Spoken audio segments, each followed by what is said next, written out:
पूज्य प्रदीप भैया जी महाराज, कार्यक्रम की मुख्य अतिथि, मुख्य वक्ता, जिनको सुनने की हम व्यग्रता से प्रतीक्षा कर रहे हैं, दीदी स्मृति ईरानी जी, प्रोफेसर सोलंकी जी, निखिल नंदा जी, और आज तालकटोरा स्टेडियम के इस सभागार में उपस्थित भारत की भविष्य के दिशा सूत्र जिनके हाथ में है,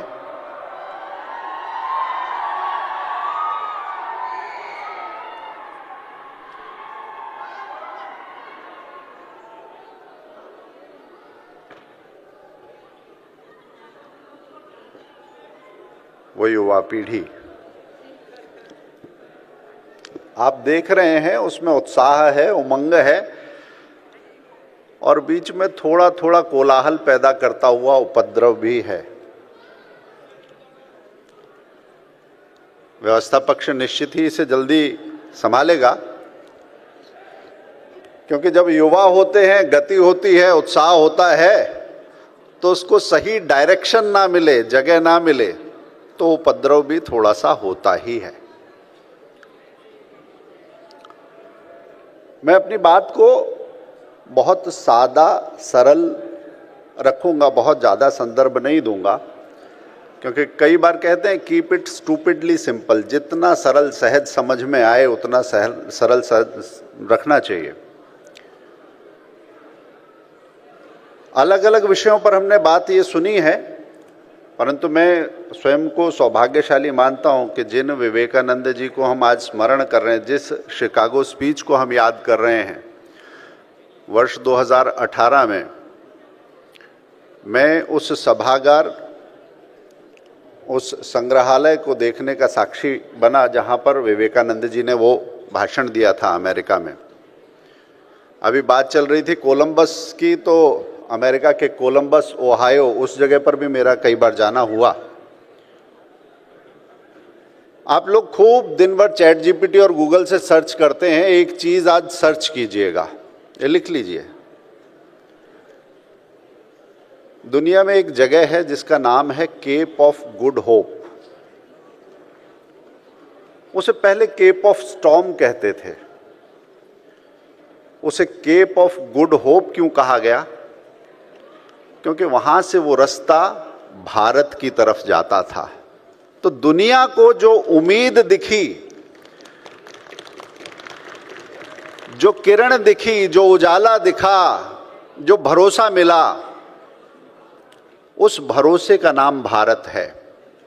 और आज भारत के भविष्य की पीढ़ी हमारे सामने बैठी है। और जब हम भविष्य के लिए तैयार युवाओं की बात करते हैं, तो मैं एक बात कहता हूं, जब आप चलते हैं तो दोनों पांवों में एक पैर आपका अतीत होता है, दूसरा भविष्य होता है। भविष्य जितना महत्वपूर्ण है, अतीत भी उतना महत्वपूर्ण है। सिर्फ एक पैर से लंबी दूरी तय समय में पूरी नहीं कर सकते।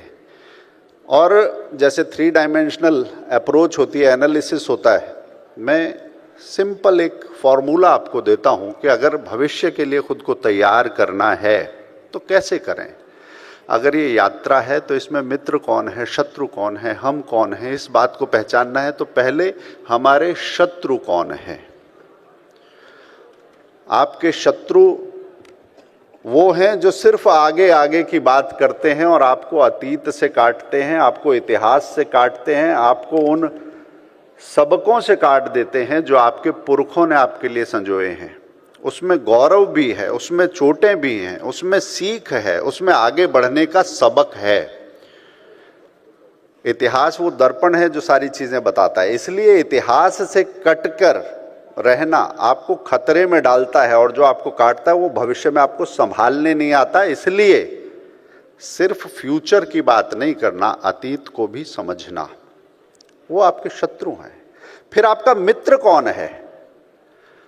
आजकल के दौर में बड़ा अच्छा ये देखते हैं कि हाँ, फ्रेंड लिस्ट कितनी बड़ी है, मगर हम ये सब जानते हैं कि बहुत लंबी लंबी फ्रेंड लिस्ट और लंबी लंबी बातों से फ्रेंड नहीं देखे जाते। दोस्त कौन है, मित्र कौन है? मित्र वो हैं जो सिर्फ अच्छी बातें नहीं करता, अच्छी पोस्ट नहीं दिखाता, अच्छे ब्रांड की बात नहीं करता, अच्छी जगह पर नहीं ले जाता, कुछ खतरे आशंकाएं भी बताता है कि अरे नहीं नहीं वो फेक है, ये डीप फेक है, यहां पर खतरा है, ये आशंका है। और जैसे एक दोहा भी है कि निंदक नियरे राखिए आंगन कुटी छवाए, तो कई बार उसकी बात थोड़ी लग भी जाती है, मन को खराब भी लग जाती है, मगर ऐसी आशंका जताने वाले लोग वो गाड़ी में लगे हुए सेंसर और इंडिकेटर की तरह जो खतरे की बात भी बताते हैं, वो सीट बेल्ट की उस चुभती हुई आवाज़ जैसे भी हैं जो कानों में तो लगती है मगर वो आपकी चिंता के लिए ही है। तो अपने मित्रों को भी पहचानना सीखें। और अंत में मैं कहूँगा, शत्रु भी पहचान लोगे, मित्र भी पहचान लोगे, मगर खुद को पहचानोगे नहीं तो ये यात्रा पूरी नहीं होगी। अपने आप से आज ये सवाल खुद करो, मैं कौन हूँ? मैं कौन हूँ, मेरा लक्ष्य क्या है? ये तब पता चलेगा जब आप दूसरा सवाल पूछोगे, मेरा परिवार क्या है, मेरे परिवार के काम कौन से हैं, उसके आगे बढ़ने के मौके, उसके पिछड़ जाने के कारण क्या हैं। जब आप इसका विवेचन करोगे तो पूरा एनालिसिस आपको आगे बढ़ने का गेम प्लान भी देगा। और जब परिवार को समझ लोगे, समाज को समझ लोगे, तो फिर मैं कौन हूं के साथ मैं किस परिवार से आता हूं, मैं किस देश से आता हूं, मैं उसी केप ऑफ गुड होप की बात करता हूं। दुनिया जिसे भरोसे के साथ देखती है, जिसे आशा के साथ देखती है, मैं उस भारत से आता हूं। और जब ये सोच लोगे तो फिर आप और ये देश अलग अलग नहीं रहेगा। उसे कहा गया वयम राष्ट्रांग भूता, मतलब राष्ट्र से अलग, सिटीजन नहीं, खाली सिटी में रहने वाले नहीं, सभी लोग राष्ट्र के अंगभूत घटक। जैसे ऑर्गन्स होते हैं शरीर में अलग अलग, हम उसी तरह से हैं। और जब ये समझ लोगे तो देश और आप अलग अलग नहीं रहेंगे, फिर आपका लक्ष्य भी देश की तरह बड़ा विशाल हो जाएगा। इतिहास को समझें, मित्रों और शत्रुओं को समझें, खुद को समझें, खुद को राष्ट्र से जोड़ें, तो हमारी ये यात्रा अनूठी यशस्वी होगी, ऐसा मुझे लगता है। और विवेकानंद जी का जो वाक्य था, उठो जागो और लक्ष्य प्राप्ति से पहले मत रुको। उठो तो सही मगर इतिहास मत भूलो, जागो तो सही मगर भविष्य क्या होने वाला है उस भविष्य की पड़ताल करते हुए आगे बढ़ो। और लक्ष्य अगर पहले तय नहीं किया है तो खाली भागने से नहीं होता, आपकी दिशा आपको मन में स्पष्ट होनी चाहिए। अंत में मैं जिस आशा और ऊर्जा को देख रहा हूं और जो कोलाहल थमा है और मन में विश्वास जगा है, इसके लिए दो पंक्तियां हैं कि अरुण गगन में महाप्रगति का अब फिर मंगल गान उठा, करवट बदली अंगड़ाई ली, सोया हिंदुस्तान उठा। तो आगे का मंच मैं सुनना चाहूँगा दीदी स्मृति ईरानी जी को, भैया जी प्रदीप जी महाराज को, और जोरदार तालियां आपकी इसी अंगड़ाई के नाम, इसी उत्साह के नाम। नमस्कार।